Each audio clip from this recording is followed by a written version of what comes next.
thought she was Italian. Yeah. So I just thought it was an ethnic thing. I didn't think it was mental. Right. Yeah. And so I was like, wait a minute. If that's the case, then it's not her fault. It wasn't my mother's fault. And then maybe this is not my fault. Huh.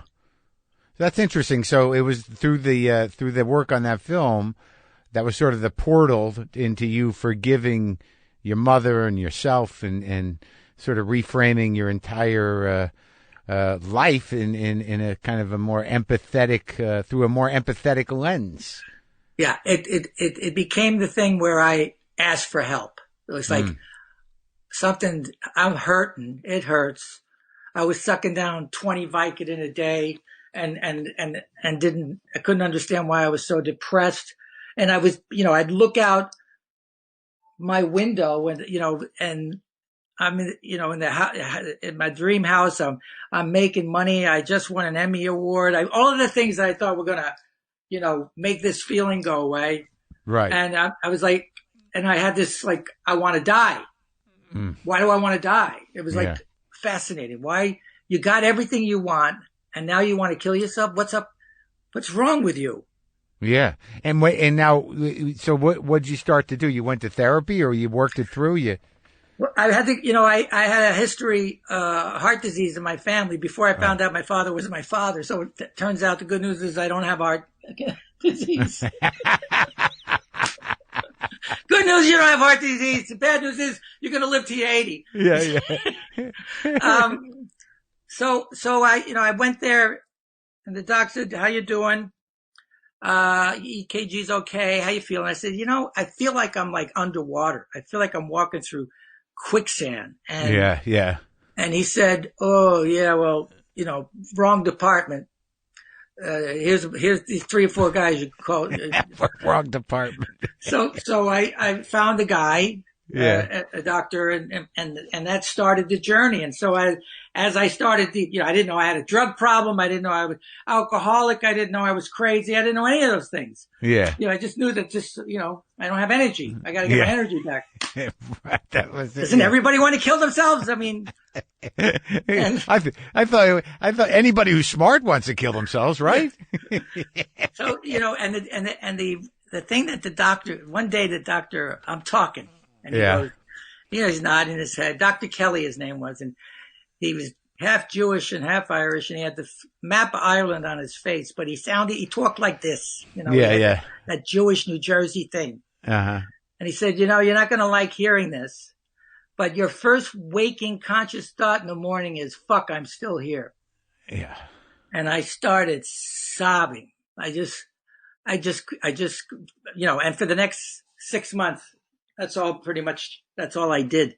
And all this pain, I didn't know where it was coming from. To this day, I really don't know where it was coming from, putting it all together. And I think also 9/11, when 9/11 happened, it was like a fault line. Something got shook.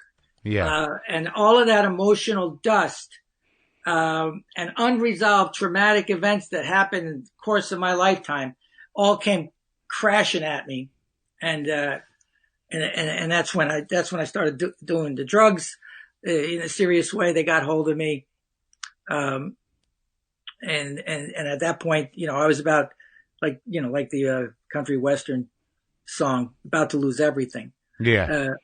But then I surrendered, kind of thing. But you were able to do that grieving, right? You were able to, you keep crying. That's the trick, right? Mm-hmm. Shit, man. Like, once it started coming up, like you let it keep coming, huh? Yeah. It's like, and luckily I had people and, mentors again. I had a good doctor and I had an AA sponsor that would just say nothing. They're just like, not non-judgmental. Yeah. Well, that's great, man. I mean, like, cause I feel like I need to somehow figure out how to let all that go. Cause I stop myself from the crying, I toughen up around it. Mm-hmm. But I don't, cause I know it needs to happen. I don't, again, like you said, I don't know what for, but I know it needs to happen someplace and not just during, movies or a sad commercial. Mm-hmm. So I got to figure out, like the tears squeak out, like I got to put my cat down. That's going to fucking send me over the edge. But I know there's an abundance of it down there. But the thing is like I talk about this a lot with my family. It's like if I tell you a joke and I make you laugh, that's an emotion. Yeah. So why are we discriminating against pain? Why is pain devalued or shamed? Why, if making you cry or making you laugh or making you angry, why is it okay to have those feelings and not have the pain? Well, I think that, laughing and maybe a little bit of discomfort's probably a little more acceptable socially. You don't want to go to a party and try to upset everybody, make everybody cry. I mean, I think it's a context thing. You know what I mean? I mean, it's not a great defense to be standing there in front of in a room full of your family, all of them crying, and you're yelling, going like, "This is what we need to be doing." Yeah. So. Well, that's what wakes and weddings are for. No, I see what you're saying, though, that there is a discomfort. I've talked about it before. I think that at some point, we lost the ability to realize that, it's fairly easy to be there for people because a lot of times all you have to do is listen. But sometimes for some reason, people think that other people's problems are a burden. So people become ashamed of their problems, right? So they don't want to talk about them because they don't want to burden people. And it's just this weird thing about the pace of life or people's priorities because a lot of times, all you got to do is stand there. You know that, Yeah. And listen to a guy. And then that's it, feel what you're going to feel. But if they need to talk or they need to cry or whatever, you just stand there and you go, okay, you better. Okay. Well, let me know. Call me again if you need to. But for some reason that people don't do that. Well, this wasn't happening during dinner parties. It was like right. in safe environments, in 12-step rooms. Right. And in fact, in the in the AA rooms, because, my guy would say, hey, look, just call it alcoholism. Yeah. Right. Right. You're crazy, but call it alcoholism. So people would grab him later and say, hey, look, this guy's fucking nuts. Get him out of here. And my guy was, ex-cop, Irish, 6'5". So they were going to fuck with him. Yeah. And he said, don't worry about him. I got him. Don't worry about him. He'll level off. And you did, huh? Yeah, thank God. Yeah. Hey, buddy, it's great talking to you. I'm looking forward to seeing the new movie. I watched a little a trailer of it. It looks nice. Looks Thanks. sweet. Are you going to watch it? I've actually seen that one. Oh, really? I've seen that one. I've actually seen that one, and it's pretty good. I like it a lot. It's just what the country needs.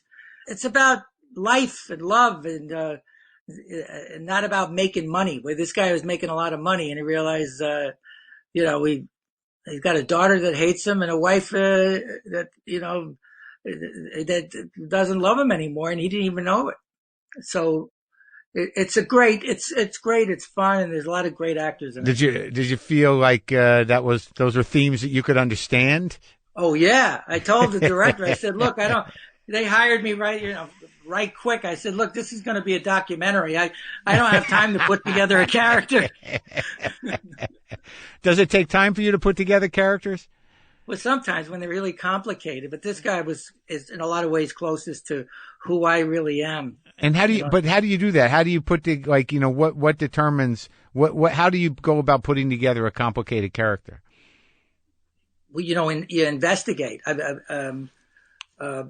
Based on the given circumstances, like the little clues, what other characters are saying about you. Right. When I was doing The Sopranos, I remember I noticed I'd done 3 or 4 scenes, and I noticed that every time that I hit somebody or hurt somebody, that somehow it was a reaction to them starting it.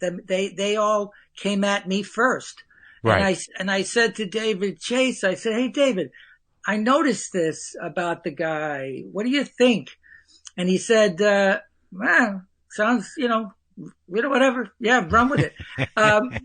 But with the girl, with the girlfriend, she becomes very vulnerable in that scene, and she says, I'm going to name the baby something. And I go, oh, great. And if it's a girl, we can name the baby after you so she could grow up to be a cock-sucking slut just like her mother. Right. And she hits me. I got her to hit me, and then that gave me permission to retaliate. Right. And that was a big clue for this guy. You know, and and you can make stuff up. You can create a set idea and say, okay, this is why he's that way, or this right, is right. Yeah, that's so funny because that's sort of like, you know, it's that thing about, you know, like the permission, like, you know, it's like your mother pushing your buttons until she got to be able to sing. Yeah, yeah. You just keep poking at people until they snap, and then you go, "Oh, you're going to do that? Fuck you!" Yeah.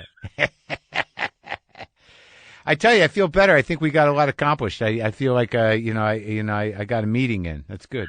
Well, thank you. I really enjoy listening to you, and I think you're a terrific actor. I loved you on your show. Oh, thanks, man. I thought that was a very complicated, interesting character, and I was very jealous, so that means you were very good. Well, thank you very much. You know, the more I talk to guys like you, and the more I sort of think about the job of acting, since I'm relatively new to it in the sense I've been a comic my whole life, like I'm starting to appreciate it more, you know, after having conversations like even this conversation. Like I think I can bring more to that guy. I was set to start shooting the day that they closed it down for the last season, so I was looking forward to getting involved with that.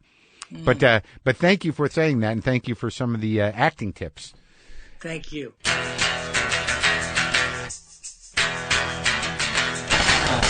Joey Pants, Jersey. Glad he's okay. I am okay. I don't know if the country's okay. Kind of hope our president's not okay. The twitching and the jerking. What's up?